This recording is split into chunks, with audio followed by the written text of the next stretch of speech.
libro de Tito. Es más, ¿por qué no abren sus Biblias a Tito capítulo 3? Y vamos a ver los versículos 9 al 15. Dicen lo siguiente: pero evita controversias necias, genealogías, contiendas y discusiones acerca de la ley, porque son sin provecho y sin valor. Al hombre que causa divisiones después de la primera y segunda amonestación, deséchalo, sabiendo que el tal es perverso y peca, habiéndose condenado a sí mismo. Cuando te envíe a Artemas y Tíquico, procura venir a mí en Nicópolis, porque he decidido pasar allí el invierno. Encamina con diligencia a Zenas, intérprete de la ley, y a Apolos, para que nada les falte. Y que nuestro pueblo aprenda a ocuparse en buenas obras, atendiendo a las necesidades apremiantes, para que no estén sin fruto. Todos los que están conmigo te saludan. Saluda a los que nos aman en la fe. La gracia sea con todos nosotros. Esto adicional, que los pastores dicen que el Señor bendiga la lectura de su palabra, pero creo que sale sobrando. Esto ya viene bendecido desde antaño. Bueno, parece increíble que hemos llegado al final, al último sermón del libro de Tito. Es un libro tan conciso, una carta tan doctrinalmente rica, que contiene tanta instrucción fabulosa en cuanto al liderazgo, las relaciones entre la gente y el Evangelio. Francamente, me entristecí al darme cuenta de que ya llegué al final del libro. Yo quería que pudiera yo seguir predicando de este libro, porque es un libro poderoso, como nos hemos dado cuenta, un libro que penetra el alma, es un manual de evangelismo que está repleto de gran enseñanza. Y su enfoque principal, como ya lo sabemos, es de enseñarle a todos los cristianos en la iglesia cómo relacionarse con Dios, el uno con el otro y con los no creyentes. Cómo vivir unas vidas de tal santidad que los incrédulos puedan entender, puedan captar la verdad del Evangelio a través del testimonio vivido y hablado de los creyentes. Bueno, cuando los cristianos hacen esto, cuando los cristianos viven vidas santas y se comportan y hablan como santos, entonces la palabra de Dios no será deshonrada, como se nos dice en 2:5, no será blasfemada. Los no creyentes serán avergonzados y no tendrán nada de cual criticar a los creyentes, 2:8. Y luego los creyentes adornarán la doctrina de Dios nuestro Salvador en todo respecto, 2:10. Bueno, todo esto abrirá la puerta para que los no creyentes lleguen a creer en Jesucristo y Dios sea glorificado. Y yo creo que este es el deseo de esta nuestra iglesia, ¿no es así? De que Dios sea glorificado, que los no creyentes vengan a Cristo y tengamos una comunión cristiana con más hermanos. Habiendo dado esa introducción, vamos a comenzar entonces el día de hoy con Tito 3, 9 al 15. Tito 3, 9 al 15, como dije, tienen todo que ver con relaciones, y hay 4 puntos en su bosquejo que a lo mejor les pueden ser de utilidad para entender exactamente cómo tratar con estas relaciones. Primeramente vamos a aprender cómo tratar con los comunicadores de doctrina corrupta. Luego, cómo tratar con aquellos que causan divisiones. Después, cómo tratar con los colaboradores en la fe. Y finalmente, cómo tratar con los cristianos, que son nuestros amigos queridos. Vamos a empezar primeramente pues con los comunicadores de una doctrina corrupta. ¿Cómo se trata con ellos? Se acordarán ustedes que al comenzar el estudio del capítulo 1, que uno de los problemas mayores que había en Creta era la falta de pastores calificados para dirigir las probablemente 100 iglesias que había en esta isla. Esto aunado con el hecho de que había un gran número de falsos maestros que andaban por ahí proclamando sus mentiras, causaba o daba lugar a una gran inquietud, a una gran intranquilidad en el pueblo cristiano en Creta y un gran desorden. Ahora, estos muchos maestros falsos estaban caracterizados o fueron caracterizados por el apóstol Pablo en 1:10 y 11 de Tito como hombres rebeldes, hombres que hablaban de más, engañadores, que enseñaban toda clase de mentiras y causaban toda clase de inestabilidad en las familias. Estos eran hombres avaros, hombres a quienes no les importaba la verdad, pero que simplemente lanzaban allí sus mentiras al aire, haciendo preguntas y postulando polémica que causaba gran inquietud, duda y probablemente muchas defecciones dentro del cuerpo de Cristo. Además, no era gente que estaba preocupada con el bienestar de los creyentes. Ellos simplemente querían enseñar sus herejías para a la misma vez enriquecerse a cuesta de los hermanos. Por lo tanto, Pablo le instruye en el versículo 9 a Tito de este capítulo 3, pero evita controversias necias, genealogías, contiendas y discusiones acerca de la ley, porque son sin provecho y sin valor. Ahora, había muchas variedades de maestros falsos en Creta en ese tiempo, incluyendo a los gnósticos, esa gente que dice que el conocimiento lo vale todo. Luego estaban también los místicos, aquellos que creen que la vida espiritual es algo fantasmal, algo muy etéreo, algo que no se puede alcanzar o tocar, algo no muy concreto. Pero lo que en particular ha de haber atribulado a Pablo era el hecho de que aquellos que estaban especialmente involucrados en toda esta falsa enseñanza eran los judaizantes.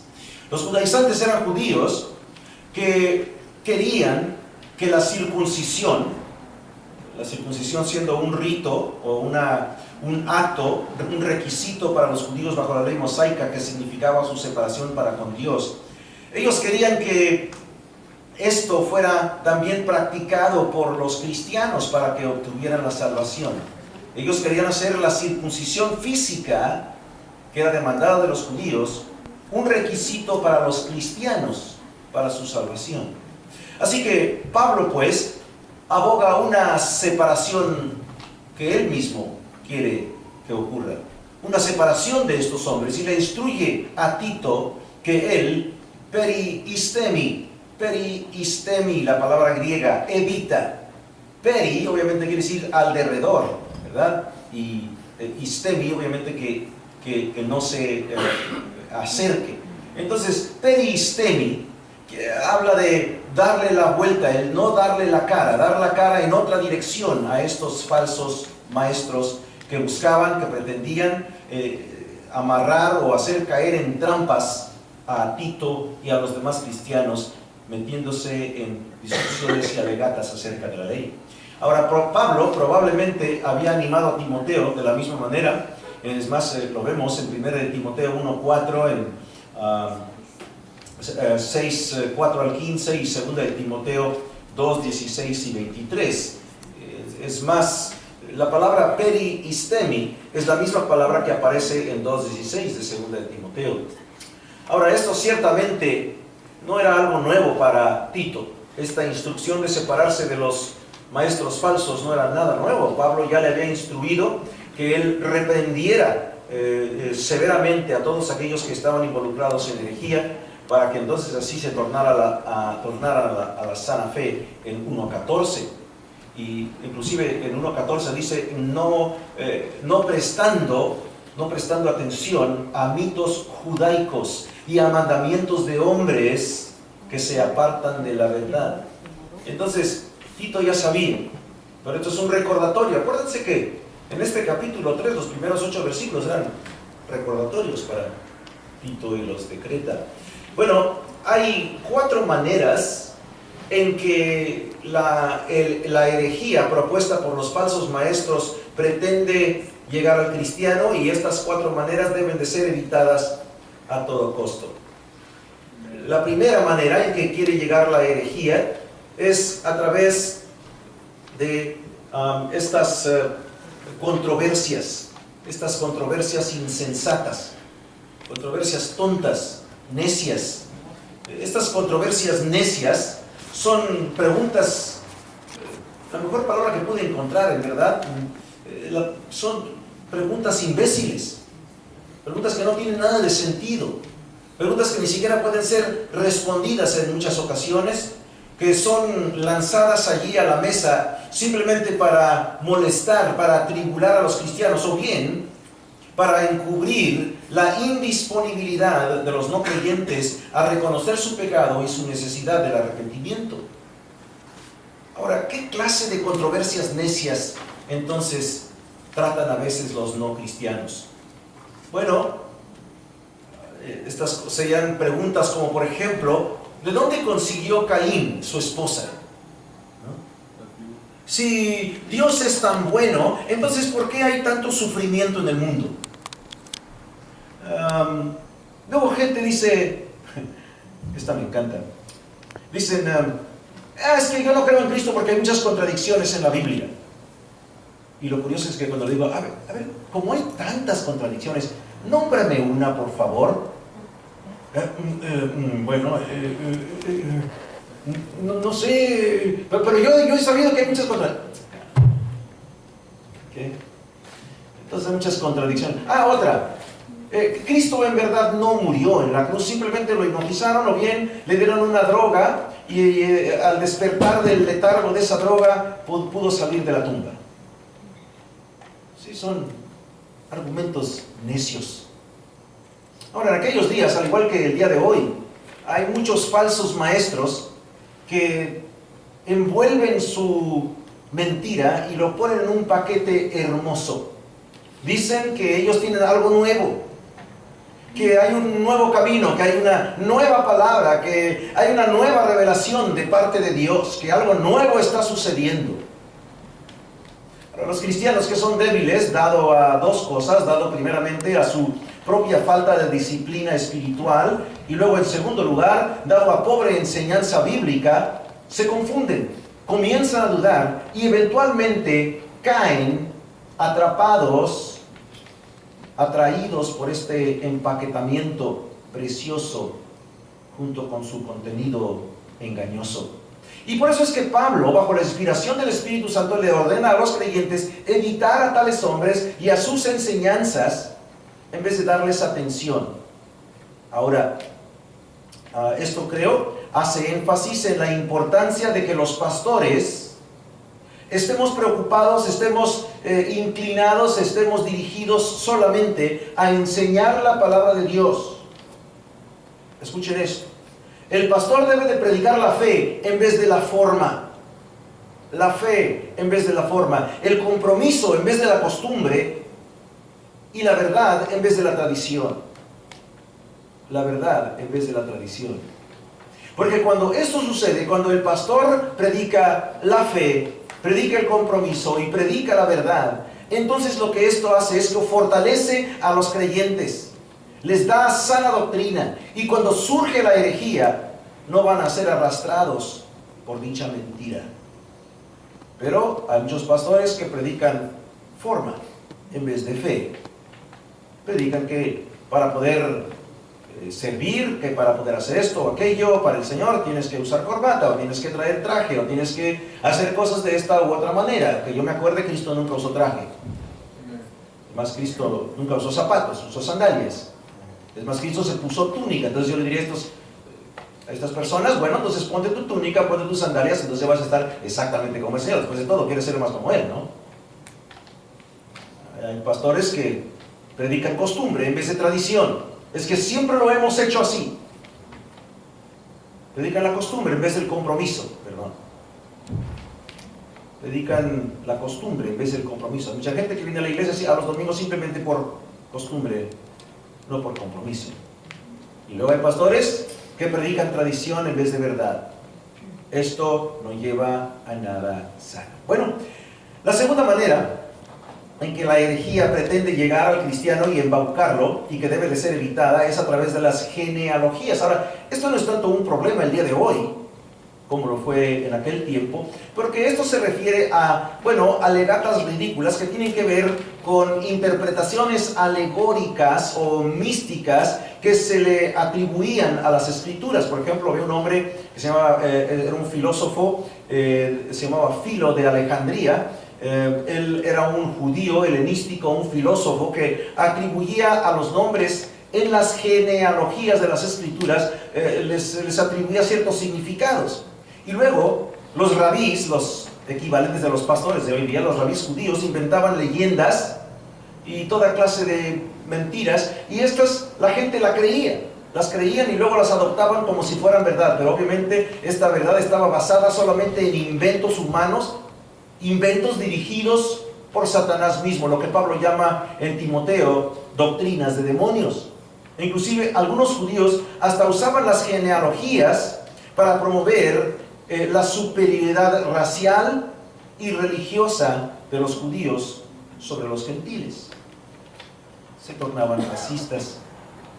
Ahora, déjeme, a lo mejor alguien dice, bueno, pastor, ¿pero qué es la genealogía? Nunca entendí. La genealogía es una lista de nombres que dice, este tuvo a este, y este tuvo a este, y este tuvo a este, y este tuvo a este, ¿no? O sea, la lista de quién tuvo a quién como hijos, es toda la lista de la descendencia de la Biblia, ¿no? Y hay varias de estas descendencias. Y entonces, bueno, había muchos debates que los judíos fabricaban en torno a estas descendencias, porque inclusive en algunas genealogías había inconsistencias. Déjenme dejarles nada más este ejemplo. Este es el ejemplo, por ejemplo, de la genealogía que se encuentra en 1 de Crónicas, capítulo 2, versículos 13 al 17, que nos indica que Isaí, el padre del rey David, tenía 7 hijos y 2 hijas. Hasta allí vamos bien. Pero en 1 de Samuel, capítulo 16, versículos 5 al 12, se nos dice que David era el hijo octavo de Isaí. Y entonces estas gentes se ponían a pelear y a discutir que si la Biblia estaba mal, que si no fue inspirada, que si esto, que si el otro, que porque había equivocaciones, que algún libro no era el libro válido, que bueno, toda clase de cosas. Pero déjenme darles algunas posibles explicaciones en por qué Crónicas dice que David era el séptimo, o sea que Isaí tenía 7, y en Samuel dice que Isaí tenía 8 hijos. Primeramente, una posibilidad es que uno de los hijos de Isaí se murió después de que David fue ungido, dejándole pues nada más 7 hijos vivos a Isaí. Luego también pudiera haber sido que uno de los hijos era el hijo de una concubina, lo que hoy llamaríamos una amante, prácticamente, ¿no? Y bueno, que entonces no se le incluyó a él como un hijo. Además, Primera de Samuel era un libro más bien histórico que un libro genealógico, así que, bueno, todas estas clases de argumentos se daban, ¿no? Y luego hablan acerca de, por ejemplo, de la genealogía de Cristo en Mateo y cómo le faltan algunas personas a esa genealogía, y eso es muy fácilmente resuelto en el hecho de que los judíos no siempre incluían a todos en una genealogía, incluyendo a los más sobresalientes. Luego hablan de la diferencia entre la genealogía de Mateo y la genealogía de Lucas. Y bueno, eso también fácilmente resuelto, ¿no? Entonces, yo creo que son cosas que la gente a veces quiere alegar acerca de la Biblia. Obviamente ustedes me conocen y saben que mi posición es de no simplemente criticar por gusto a gente, pero gente que suelen ser así, que suelen querer argumentar y discutir simplemente por el hecho de hacerlo, simplemente por querer ganar, son los testigos de Jehová. Ustedes lo han visto. Bueno, la tercera manera en que la herejía llega a los cristianos y que debe de ser evitada es a través de las contiendas, la división, las contiendas. Bueno, esta es la palabra eris en griego y simplemente nos habla de rivalidades y contiendas. Eso es lo que es, rivalidades y contiendas. Ahora, esto ocurre cuando hombres creídos, hombres presumidos, jactanciosos, quieren comprobar o quieren probar su herejía, su mala enseñanza a cualquier precio, sin importarles el estado espiritual de los creyentes. Y ellos no les importa destruir la fe de aquellos que creen. Es más, tan entregados están a esparcir sus herejías que muchas veces esas personas se tornan abusivas, tanto en conducta como en palabra. Bien, hay una cuarta manera en que la herejía llega y Tito quiere que, o más bien Pablo quiere que Tito le evite, y esta toma la forma de disputas o discusiones acerca de la ley, literalmente pleitos acerca de la ley, pleitos acerca de la ley. Hoy en día obviamente estamos trabajando con los dos testamentos. En aquellos días, cuando escribe Pablo, nada más tenían el Torá y los libros de los libros proféticos, los libros históricos del Antiguo Testamento. Entonces no tenían las escrituras que hoy día tenemos del Nuevo Testamento, y por lo tanto él habla nada más de la ley. Pero si hubiesen estado los evangelios, si hubiesen estado las epístolas, entonces él hubiera dicho quizá otro término, no hubiera usado pleitos acerca de la ley, sino pleitos acerca de la Biblia o acerca del canon o qué sé yo, ¿no? Bueno, en 2 de Timoteo, capítulo 2, versículo 23, Pablo le escribe a Timoteo y le dice lo siguiente: pero rechaza los razonamientos necios de ignorantes, sabiendo que producen altercados. ¿Sí? Altercados. Entonces, estamos hablando de que Pablo quiere que evite las discusiones. ¿Por qué? Porque cuando hay discusiones la gente se altera, la gente deja que se les sube el apellido, y a pesar de que supuestamente son creyentes en Dios, se dejan llevar por su emoción. Bueno, muchos judíos incrédulos eran extremos en su convencimiento de su mentira, eran vehementes, y por lo tanto, bueno, ellos defendían a capa y espada la tradición. La tradición, ustedes se acordarán que la tradición oral, cuando vimos el libro de Marcos, hablamos mucho de esto. La tradición oral son aquellos mandatos, aquellos mandamientos que fueron agregados por rabís, por los líderes judíos, a lo que es la ley mosaica. Entonces la ley mosaica que se encuentra en el Torá, resumida en los 10 mandamientos, a esto ellos le agregaban muchas reglas más, y a esto le llamaban ellos la tradición oral. Y bueno, conforme iban pasando los años, estos hombres, estos herejes, estos mentirosos, estos falsos maestros, como que le añadían nuevas vueltas, nuevos nuditos, le retorcían un poquito más a las fábulas y alegorías que ya tenían ellos fabricadas, y bueno, esto daba lugar a que se tomaran como verdad, y la gente ignorante empezaba a ver estas mentiras como la realidad, y obviamente no son. Como resultado de su habilidad para engañar, para embaucar a la gente, estos falsos maestros empezaban a disfrutar cierta popularidad y disfrutaban de cierta ganancia económica, inclusive hasta en algunos casos lograban tener relaciones sexuales de las mujeres que les seguían. Eso habla Timoteo, donde dice que las mujercillas, ¿no?, salían de los chismes en sus casas y demás. Bueno, todo esto vino a formar base de las doctrinas, ¿verdad?, que los maestros falsos enseñaban. Y por eso es que Pablo le ordena a Tito que él evite toda discusión acerca de la ley, que no se acerque a los maestros falsos, sino que los evite, que les saque la vuelta, que se vaya en otra dirección. Ahora, no solamente deben evitarse por las cosas que ya mencioné, pero también deben evitarse estas herejías, según nos dice nuestro texto, porque son sin provecho y sin valor. Son sin provecho y sin valor. Ahora, quiero que entendamos que la ley era algo valioso, y su validez reposaba sobre el hecho de que la ley es un estándar para la santidad.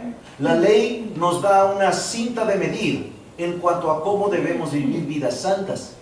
Pero la ley de Moisés, de lo que estamos aquí hablando, la ley mosaica, es totalmente inútil con respecto a la salvación. El cumplimiento de la ley no nos da la salvación. Caray, eso ya lo hemos visto tantas y tantas veces. Por lo tanto, argumentos acerca de la ley, discusiones acerca de la ley, son sin provecho. Es decir, no nos rinden ningún beneficio, no nos gana nada el debatir esas cuestiones. Además, estas discusiones, estas alegatas sobre la ley son mataios, son sin valor, son mataios.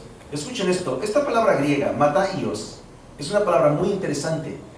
Y ahorita van a ver por qué la descripción que da aquí Pablo de que estas discusiones son sin valor es tan tremenda, tan fuerte. Es una palabra fuertísima. ¿Por qué? Porque esta palabra mataios se usa con respecto a la idolatría en Hechos 14:15. También mataios se usa en respecto a la filosofía griega, al gnosticismo y todo lo demás en 1 Corintios 3:20. Y luego finalmente, mataios se usa en relación a la teología liberal, es decir, a las doctrinas falsas en 1 Corintios 15, versículo 7. Así que cuando Pablo dice que esto es algo sin valor, es definitivamente sin valor el estar discutiendo acerca de la ley o acerca de detalles que ni siquiera pueden ser respuestos. ¿Por qué? Porque es como discutir acerca de la idolatría, porque es como si estuviéramos discutiendo acerca de la filosofía griega o el gnosticismo, porque es como si estuviéramos tratando de discutir sobre una teología no bíblica. Ahora, si alguien entendía el hecho de que no había nada provechoso y que era totalmente sin valor el discutir tales asuntos, Pablo lo entendía. Pablo lo entendía muy bien. Después de todo, Pablo había sido un rabí. Él había sido un líder religioso judío. Es más, él había sido miembro del Sanedrín. El Sanedrín, ¿se acuerdan? Son las 70 personas que dirigían el pueblo de Israel. Era el gobierno religioso. Él estaba entre los 70 hombres élites del país. Él entendía la importancia de la ley, él entendía la importancia el estudio de la ley, pero también entendía la importancia de no enfrascarse en discusiones vanas acerca de asuntos que bien no tenían resolución o que bien simplemente servían para confundir a la gente. Pablo había sido un gran maestro de la ley, inclusive él había sido enseñado, él había sido entrenado en su educación religiosa por el gran Gamaliel, según Hechos 22:3. Ahora, Gamaliel, aunque él era un hombre importante, más importante todavía era su abuelo. Su abuelo había sido el gran Hillel. Hillel había sido uno de los dos teólogos principales de Israel. Inclusive había dos facultades o dos escuelas de pensamiento religioso en Israel. Hillel era uno de ellos, de esos dos hombres. Así que Gamaliel era todo un tipo y él enseñó a Pablo personalmente, lo discipuló. Pero a pesar de todo esto, a pesar de todo lo que él disfrutaba, de todo lo que él conocía, a pesar de toda la popularidad y toda la autoridad que él había tenido, Pablo, con gran gusto, dejó atrás su posición, su poder, su popularidad, su todo, para predicar el Evangelio de Jesucristo, y lo consideraba todo su pasado religioso, toda su posición que él antes había tenido, lo consideraba como basura. Es más, en Filipenses 3, 5 al 8, donde nos da la descripción, nos dice, usa ahí la palabra, que sería la palabra como la palabra estiércol. Así lo consideraba todo su trasfondo.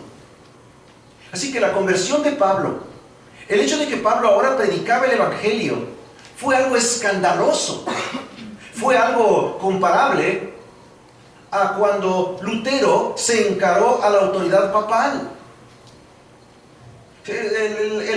El tornarse de Pablo al cristianismo sería igual como si un cardenal de la Iglesia Católica el día de hoy se convirtiera en cristiano y hablara en contra del catolicismo y a favor del cristianismo. Algo tremendo.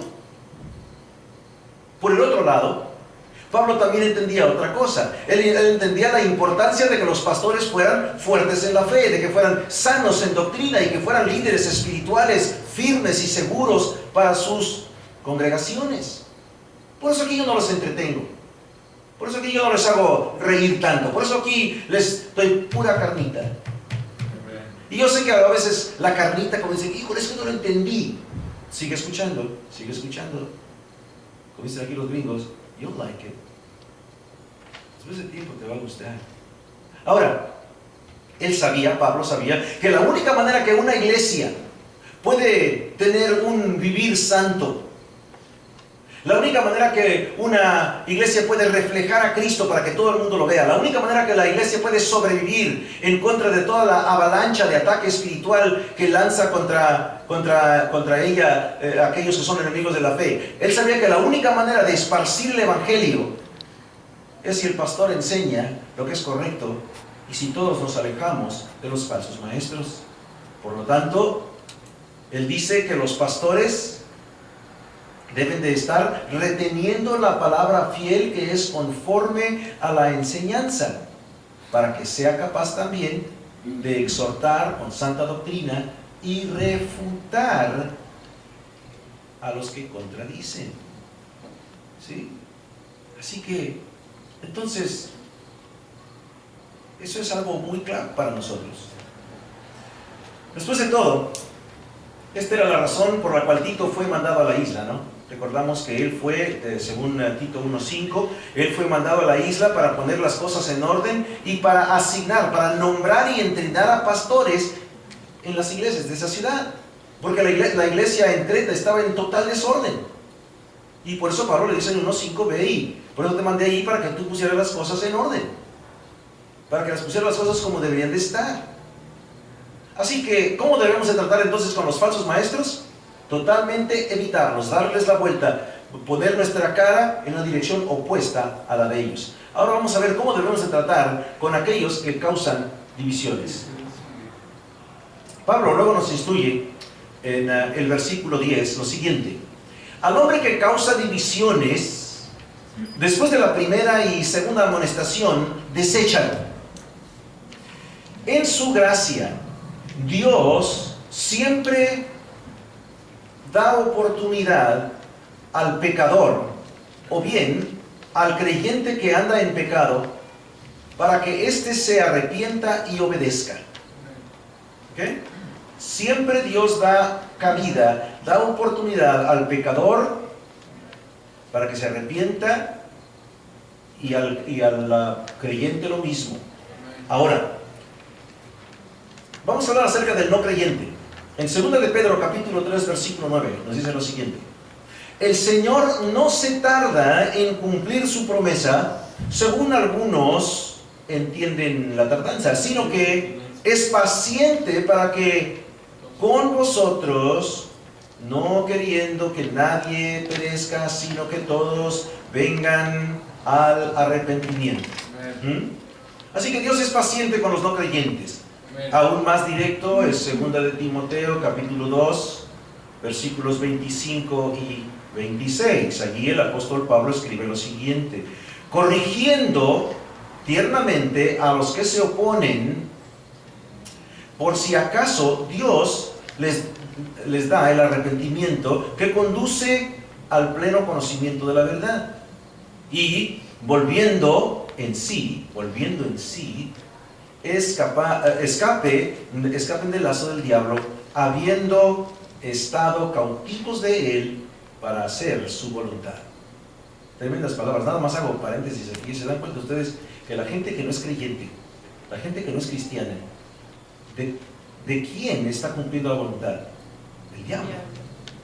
¿Sí? Dice que están cautivos de él para hacer su voluntad. Qué triste. Por eso nos urge, hermanos, por eso nos urge predicar el evangelio, para que la gente no haga la voluntad del diablo, sino la voluntad de Dios.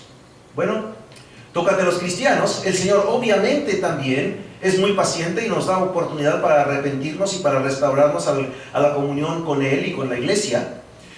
Entonces, si un hermano ha pecado, si un hermano hace algo incorrecto contra ti y contra otros, tú y yo como cristianos tenemos la responsabilidad de buscar a esa persona con el propósito de restaurar a ese hermano a una relación correcta con Dios y a una relación correcta con los demás. Ahora, quiero que se den cuenta lo que acabo de decir, que esto se confronta o se enfrenta uno a la persona que hizo algo mal con el deseo de restauración, con el deseo de restaurarle.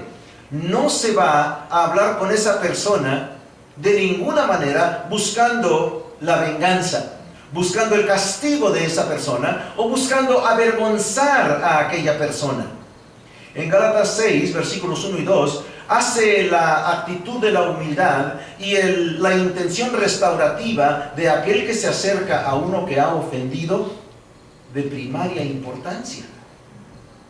Inclusive identifica el pecado del hermano ofensor, del hermano que está mal. Identifica su pecado como una carga que cada uno de nosotros en la iglesia debemos querer tomar sobre cuesta y ayudarle a él también. Bueno, vamos a Mateo 18 para que veamos esto muy claramente. Mateo capítulo 18, versículos 15 al 17. Hablando Jesucristo. Y si tu hermano peca, ve y repréndelo a solas. Si te escucha, has ganado a tu hermano. Pero si no te escucha, lleva contigo a uno o a dos más, para que toda palabra sea confirmada por boca de 2 o 3 testigos. Y si rehúsa escucharlos, dilo a la iglesia. Y si también rehúsa escuchar a la iglesia, sea para ti como el gentil y el recaudador de impuestos. ¿Y cómo era ese? Era de fuchi. En resumen, pues, el creyente debe de tratar con el pecador, con el incrédulo, debe de enfrentarse a él con el propósito de traerle arrepentimiento y salvación. Y debe de tratar con el creyente que anda en pecado y enfrentarse a él con el propósito de que éste se arrepienta y luego restaurarlo a la fe. Quiero decirles que en muchas iglesias hay mucha gente que cuando comete algún pecado, el pastor inmediatamente le llaman el término, los sientan, ¿verdad? O dicen, lo puso bajo disciplina. Ese no es el procedimiento correcto.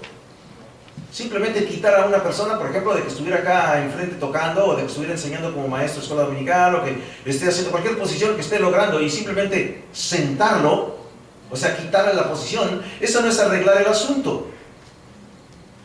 Eso no es restaurativo, eso es vengativo. Y lo que hay que hacer es ayudar a esa persona a que cambie. Porque simplemente quitarle su posición que tenía no le sirve de nada. Él lo que necesita hacer es aprender por qué estaba mal y los efectos que su conducta estaba causando, y además cómo va a tomar pasos para rectificar su vida espiritual, para que no siga cometiendo sus mismos pecados y entonces pueda una vez más participar dentro de la iglesia. Bueno, ya me salí de mi plan. Hay algo particularmente distintivo acerca de este hombre del versículo 10. Él es un hombre jaireticos. Es este hombre que causa divisiones. Ahora, esta palabra es un derivado del verbo jairetomai, y verbo jairetomai significa el escoger, el preferir, el tomar para sí mismo algo, el tomar algo para sí mismo. Entonces, si yo digo prefiero pararme aquí en vez de acá, entonces estoy yo llevando a cabo el jairetomai, estoy escogiendo. Ahora, en los días de Pablo, pues, la palabra jaireticos, la palabra que se traduce aquí, que causa divisiones, bueno, de esa palabra viene la palabra hereje. ¿Okay? Ahora, el hereje, bueno, vamos a hablar primeramente de jaireticos, porque esa es la palabra que está en la Biblia ahorita, bueno, siempre ha estado, pero jaireticos es la palabra que se usaba, por ejemplo, para decir que alguien escogió pertenecer a cierto grupo, a cierta secta. Por ejemplo, cuando alguien escogía pertenecer a los fariseos, pues eran jaireticos que escogía a los fariseos, o inclusive al mismo cristianismo se usaba esta palabra también. Ahora, la palabra, o la manera en que Pablo usa esta palabra, pues en esta instancia, es de alguien que causa divisiones por lo que él escoge. Un jaireticos, pues, podía ser tal simplemente porque él escogía ciertas causas o tomaba ciertas decisiones y causaban desunidad en la iglesia. Entonces, este Jaireticos causaba divisiones por las cosas que él decidía hacer, por quizá las cosas que él decidía pensar y enseñar, o las cosas que él decidía practicar, qué sé yo, pero las decisiones que él tomaban causaban divisiones dentro de la iglesia. Ahora, a unos años después, no en el tiempo cuando Pablo escribe la epístola, pero a unos años después, prontamente, el significado técnico de alguien que es un apóstata, alguien que deliberadamente decide rechazar la sana doctrina bíblica para tomar así ciertas ideas incorrectas, se le atribuyó después a Jaireticos. Entonces déjeme tratar de desenredar esto un poco. Jaireticos inicialmente quería decir causar divisiones. Después Jaireticos se convirtió en significar uno que escogía mala doctrina. ¿Sí? Bueno, Pablo dice cómo debemos de tratar con esta persona que causa divisiones dentro de la iglesia. Déjeme, antes de tratar con eso, vamos a hablar acerca de un poquito de cómo estos herejes se dejaban entrever en las Escrituras. En las Escrituras había un grupo que negaba la resurrección de Cristo. Lo vemos en 2 de Timoteo 2, 17 al 18. Entonces, esos eran herejes. Habían escogido creer que no había resurrección. Inclusive en Corinto, o en Corintios más bien, Pablo le escribe a la iglesia en Corinto en capítulo 15 y les habla, bueno, ¿cómo es que algunos de ustedes creen que no hay resurrección? ¿No? Porque si Cristo no ha resucitado, entonces no hay resurrección y nadie ha resucitado, todos estamos muertos todavía en pecado y demás. Había otro grupo que negaba al Señor, 2 de Pedro 2.1. Y había todavía otro grupo más que en Apocalipsis 2.9 se les llama, se les dice que son de la sinagoga de Satanás. Así que había bastantes herejes en aquel tiempo. Entonces, al igual que hoy día hay muchas ideas tontas, ideas equivocadas que causan divisiones en la iglesia. Divisiones. Hoy muchas divisiones en las iglesias ocurren por cosas tan tontas. De veras, son cosas tontas, ¿eh? A veces gente, un cierto grupo en la iglesia quiere poner una alfombra de X color y otra gente quiere de otro color y se dividen. Tienen pleitos, en serio. Bueno, hay que darnos cuenta de que lo que le dice Pablo a Tito, ¿qué debe hacer con esta clase de hombre? Bueno, le dice que él ha de rechazar a este hombre. Para Teomai, debe de rechazar, debe de separarse de este hombre, debe de desechar a este hombre después de darle una o dos advertencias o amonestaciones, como le llaman aquí. Ahora, esta palabra amonestación, cuando nosotros en el español hablamos de amonestación, a veces se nos hace como algo bien duro, ¿no? Me amonestó. Pero en verdad la palabra amonestación no es una palabra dura, es una palabra suave. Viene de la palabra noutheteo, que se usa en referencia a la consejería. Cuando estamos hablando de dar consejería, en el griego sería noutheteo. Y es un tipo de aviso o advertencia suave. Una advertencia que dice que es mejor que cambies tu manera de proceder porque mira, vas por mal camino. Así que a tales hombres se les debe enfrentar con la palabra de Dios. ¿Por qué? Porque esta palabra que usa aquí Pablo nos da a entender de que se le debe de hablar con la palabra, con palabras pues, con consejería, ¿sí? Y con qué consejería, o más bien con qué podemos contar para dar mejor consejería que con la palabra de Dios. Así que entonces se le debe aconsejar a este hombre conforme a la palabra de Dios que cambie su manera de proceder. Ahora, si este hombre no quiere cambiar de proceder, entonces se acaba la paciencia. Ya no hay más intentos. El pastor debe entonces de actuar rápidamente, decisivamente y desechar a este hombre de la congregación. Me acuerdo que una vez teníamos a una pareja en la iglesia y ellos pretendían causar daño. A cada momento estaban atacando, criticando ciertas cosas y yo enfrenté la situación directamente, y a la larga este hombre tuvo que irse, o sea, se fue, inclusive él mismo, él solito escogió salir, y qué bueno, porque lo identifiqué como alguien que estaba causando división. Ahora, el desechar a alguien de la congregación porque está causando división no es un acto falto de amor, de paciencia o de ninguna manera algo vengativo. ¿Por qué? Porque esto es lo que Dios mismo nos está diciendo que hagamos. Cuando hay una persona que está causando divisiones dentro de la iglesia, Dios dice que debemos de desechar a esa persona. ¿Para qué? Para proteger a la iglesia por la cual Cristo murió.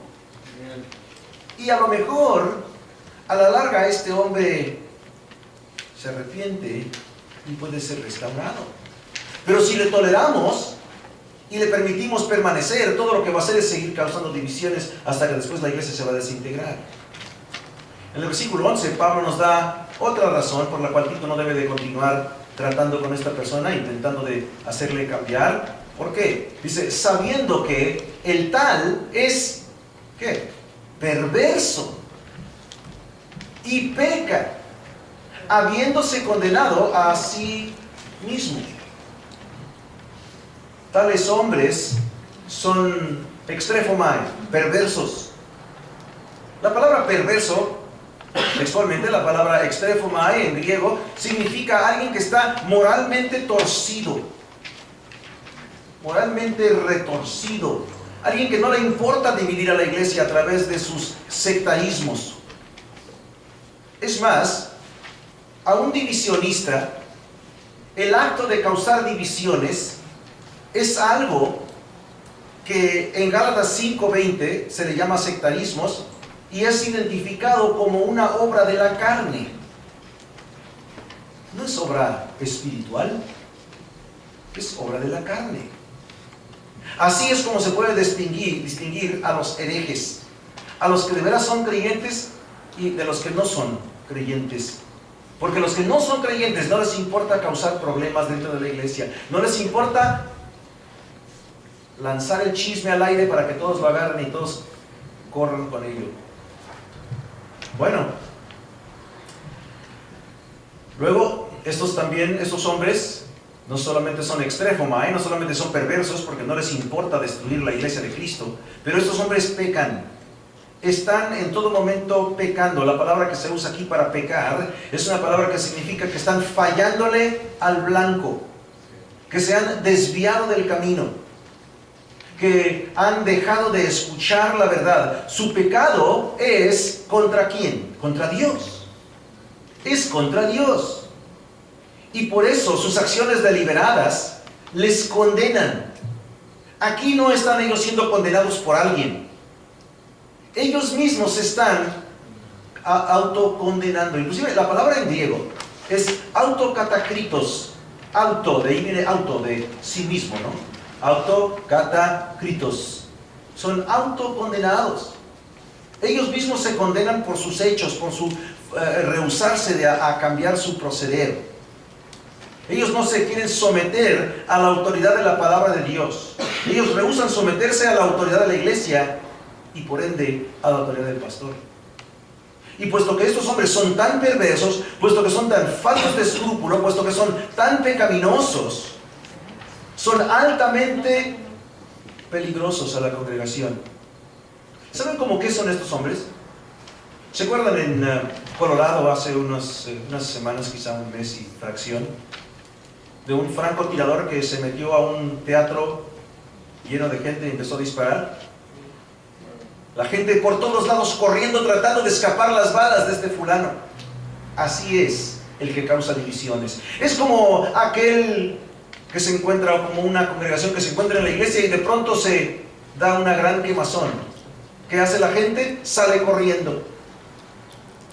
Así es el que causa divisiones. Así que ya sabemos cómo hemos de tratar con estas personas. Debemos inmediatamente de desecharles cuando no quieren cambiar después de que son advertidos tiernamente en el amor de Dios. ¿Cómo debemos de tratar con los colaboradores en la fe? Bueno, en lo que resta del capítulo vemos un lado más personal del apóstol Pablo, un lado más, no quisiera decir más tierno, pero de cierta manera más íntimo. En el versículo 12, por ejemplo, Pablo nos habla de un cierto asunto sobre lo cual él no ha hecho una determinación, y nos habla también de otro asunto sobre el cual ya decidió. El asunto por decidirse tiene que ver en cuanto a quién mandará a Creta para reemplazar a Tito, ya sea a Artemas o a Tíquico más bien. Ahora, no se sabe mucho acerca de Artemas, no sabemos nada prácticamente acerca de él, simplemente que es un personaje bíblico, pero sí sabemos acerca de Tíquico algo. Sabemos algo acerca de este hermano. Él acompañaba al apóstol Pablo, y en otras ocasiones él iba de parte de Pablo a diferentes lugares, según lo verificamos en Hechos capítulo 20, versículo 4, y Efesios 6, 21 al 22, y luego también en Colosenses, en 2 de Timoteo 4, 12 y demás. Y al parecer Pablo había decidido mandar a Artemas a Creta, porque en 2 de Timoteo 4, 12 se nos dice que Pablo envió a Tíquico a Roma, más bien de Roma a Éfeso, para apoyar al pastor Timoteo en Éfeso. Así que lo más probable es que mandó a Artemas para allá a reemplazar a Tíquico. Bueno, luego el otro asunto, sí ya estaba decidido, y se trataba de el lugar donde a Pablo habría de pasar el invierno. Y por lo tanto le dice a Tito que él vaya a Nicópolis, que se encuentre con él en Nicópolis. Ahora, Nicópolis es una palabra compuesta de dos palabras. Primeramente, la palabra Nike, en inglés le dicen Nike. Los muchachos les dicen zapatos. ¿Okay? Ahora, esta palabra Nike significa victoria. La palabra polis significa ciudad. Así que Tito entonces había de ir ¿a dónde? A Ciudad Victoria. Creo que hasta en México hay Ciudad Victoria, ¿no es así? Así que entonces, ese es Nicópolis. Ahora, a los generales de aquellos días les gustaba ponerle por nombre Nicópolis a las ciudades donde ellos ganaban cierta guerra. Por lo tanto, había varias ciudades que llevaban ese mismo nombre, Nicópolis. El historiador San nos dice que quizá haya habido hasta 9 ciudades con el nombre Nicópolis. Entonces, para saber a cuál Nicópolis Pablo le estaba diciendo a Tito que fuera es un poquito difícil, pero creemos que la Nicópolis que él tenía aquí en mente era aquel puerto comercial controlado por Roma, obviamente, que se encontraba ubicada en un promontorio que se llamaba el promontorio Epiro. Este se encontraba sobre la costa occidental del mar Adriático, en Grecia, claro, a unas 200 millas o bien 250 kilómetros al oriente más bien, de Italia. Y bueno, esta ciudad, Nicópolis, fue fundada en el año 31 a.C. por un hombre que se llamaba en un momento Octaviano, después se llegó a conocer como Augusto. Él derrotó al general Marcos Antonio allí en la batalla de Atrio, y entonces él fundó esta ciudad, Nicópolis. Ahora, esta ciudad no era una ciudad muy antigua, obviamente, apenas tendría poquito menos de un siglo cuando Pablo está escribiendo esta carta, y por lo tanto no era un gran centro religioso. Y es posible que Pablo le pidió a Tito que fuera allí para que entonces ellos pudieran predicar juntos el Evangelio. Habría muchas oportunidades de predicar el Evangelio, puesto que, como dije, no eran un centro religioso fuerte. Además, esta ciudad estaba a media distancia de Creta y de Filipos, donde Pablo estaba probablemente en este momento escribiendo esta carta a su hermano y amigo Tito. Ahora bien, sabiendo que sus días eran pocos, que ya no le restaba mucho tiempo de vida, Pablo probablemente le escribe y dice: Tito, quiero que vayas ahí. ¿Por qué? Porque quería pasar algún tiempo con el joven Tito antes de su fallecimiento. Esta carta probablemente fue llevada a Tito por Zenas y Apolos. Aquí también el texto nos habla de Zenas y Apolos. En el versículo 13, pues se le dice a Tito, se le responsabiliza con asegurarse de que Zenas y Apolos tengan todo, que les supla todas sus necesidades para que ellos puedan continuar en su camino el destino probable habiendo sido ya sea Cirene o bien Alejandría. Bueno, era una costumbre cristiana el suplir las necesidades de los hermanos viajeros. Eso lo podemos documentar en Hechos 15, versículo 3, y en Romanos 15, versículo 24, 1 de Corintios 16, 6, y 2 de Corintios 1, 16, y también 3 de Juan 5 al 8. Así que Pablo le dice: Tito, encárgate de sus necesidades para que ellos vayan con bien y continúen con bien en su camino. Ahora, nada se sabe acerca de Zenas, excepto de que él era un nomikos. ¿Saben qué es un nomikos? Un abogado. Él era un abogado, era un jurista.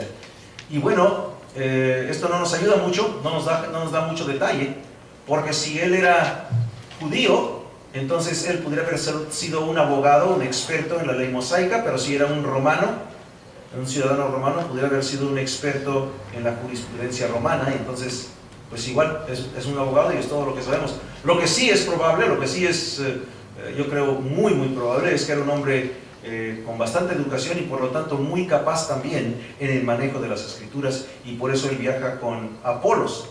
Ahorita vamos a ver quién es Apolos, pero Zenas tiene que haber sido una persona bastante capaz con el manejo de la palabra de Dios. ¿Por qué? Porque era un amigo de Pablo. ¿Por qué? Porque viajaba con Apolos. Miren quién era Apolos. Apolos era un hombre muy bien conocido, era un hombre muy confiable, era un creyente muy entregado a la palabra de Dios, muy lleno de fe. Era un hombre que tenía una gran retórica, era un predicador poderosísimo. En Hechos 18:24 se nos dice acerca de Apolos que él nació en Alejandría. Entonces él era un judío que nació en Grecia, en Alejandría, y se nos dice que era un hombre elocuente, poderoso en las escrituras. Así que juntándose con Pablo, juntándose con Apolos, Zenas tiene que haber sido súper poderoso también en el manejo de la palabra de Dios. Es más, Apolos aparentemente pasó algo de tiempo ministrando en la iglesia atribulada de Corinto. Hechos 19:1, 1 de Corintios 1:12 y capítulo 3, versículos 4 al 6, versículo 22. Bueno, un montón de citas, ¿no?, donde nos dice que Apolos estuvo en Corinto trabajando. ¿Por qué? Porque la iglesia en Corinto tenía muchos problemas. Estaba como la iglesia en Creta. Entonces, Pablo tenía que mandar a hombres capaces para trabajar con gente difícil. Finalmente, pues, entonces descubrimos de que cómo debemos tratar con estos colaboradores en la fe. Bueno, supliéndole todas sus necesidades. Y finalmente vamos a tratar cómo debemos de cuidar de los cristianos, de los amigos cristianos. Puede o no ser que los creyentes en Creta han de haber luchado con esa pereza, con esa flojera que era tan característica de la gente de esa isla. Inclusive en Tito 1:12 nos habla de ellos, que eran gentes perezosas. Pero en cualquier caso, todos los cristianos, perezosos o no, deben de quitarse la pereza de encima y deben de aprender a cuidar y a interesarse en las necesidades de los demás. ¿Por qué? Porque cuando tú y yo como cristianos nos interesamos en las necesidades de los demás hermanos, entonces lo que pasa es que nosotros damos un buen testimonio de unidad y del amor de Dios que Él trae a nuestras vidas. Cuando tú y yo somos egoístas y nada más queremos cuidar de nosotros mismos y no nos importa la demás gente, entonces eso demuestra que Dios en verdad no está trabajando en nosotros. Y si nos llamamos cristianos, entonces obviamente que eso daría un mal testimonio de nuestro Dios. Y luego la gente termina diciendo, y no que muy cristianito. Por lo tanto, Pablo instruye a Tito que él les enseñe a todos los de Creta, a todos los cretenses, a ocuparse haciendo buenas obras. Mucho ojo. Haciendo buenas obras, no para obtener salvación, pero para servir a otros, para dar fruto y para dar un buen testimonio a los incrédulos, y a la larga, para darle gloria a Dios. Miren el versículo 15. versículo 14. Y que nuestro pueblo aprenda a ocuparse en buenas obras, atendiendo a las necesidades apremiantes para que no estén sin fruto. Miren, si nosotros queremos dar fruto para Dios, nosotros tenemos que hacer buenas obras. Las buenas obras para llenar las necesidades apremiantes de los creyentes. Porque solamente así demostramos al mundo que verdaderamente somos hijos de Dios. Bueno, Pablo envía, versículo 15, envía los saludos de todos aquellos que están con él y le pide a Tito que él salude de su parte a todos los que aman al apóstol y a aquellos que trabajan con el apóstol. Y concluye orando, deseando de que Dios extienda su gracia para con todos los que están en Creta, que son creyentes.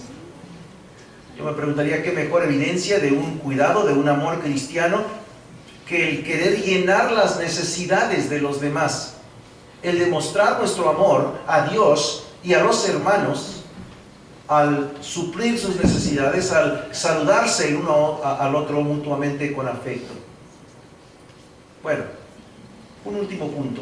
En algunas versiones de la Biblia, en este versículo 15 está un amén. Esto se debe, y en otras traducciones no está. Esto se debe a que en los manuscritos más antiguos no existía la palabra amén. Y aparentemente algún escriba, es decir, algún copiador humano, copiando este libro, puso esa palabra amén allí. Ahora esta palabra no afecta nada, no daña doctrina, no cambia ninguna información, de ninguna manera es dañina. La palabra amén simplemente quiere decir así sea. Así sea. Entonces, no importa que esté allí esta palabra amén. Entonces, en algunas de sus Biblias aparece, en otras no aparece. Si no aparece es porque fue traducida esa Biblia de mejores manuscritos, los más tempranos, los más antiguos. Y si aparece la palabra amén, no hay problema, simplemente táchala. No tiene que estar allí. Bueno, en conclusión, los cristianos, tú y yo, debemos de evitar a los falsos maestros. Debemos de desechar a aquellos que causan divisiones.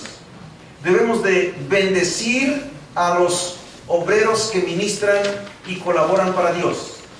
Y debemos de hacer buenas obras para con los demás, para así dar fruto.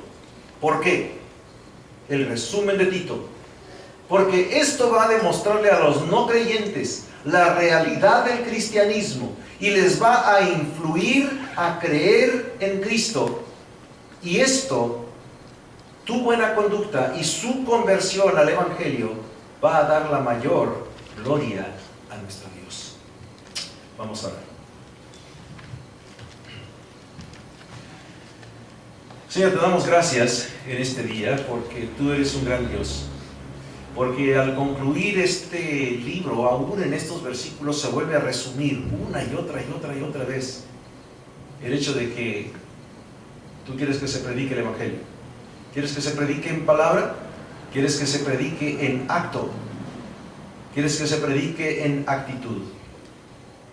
Entonces, te damos gracias, Señor, de que tú nos has permitido estar aquí el día de hoy para escuchar, para que seamos motivados a no seguir pensando como antes pensábamos, a no seguir sintiendo como antes sentíamos, sino ahora a ser diferentes porque tú estás en nosotros. Así que, Señor, bendícenos en este día. Permítenos tener un excelente tiempo de comunión en unos momentos y después irnos a nuestra casa dándote gracias por habernos permitido estar con los hermanos, estar aquí en este lugar, estar contigo, en tu presencia, como grupo corporal de Cristo. Bendícenos esa oración en el nombre de Cristo Jesús. Amén. Vamos a pedir, hermanos, tengo que venga y ore por nosotros.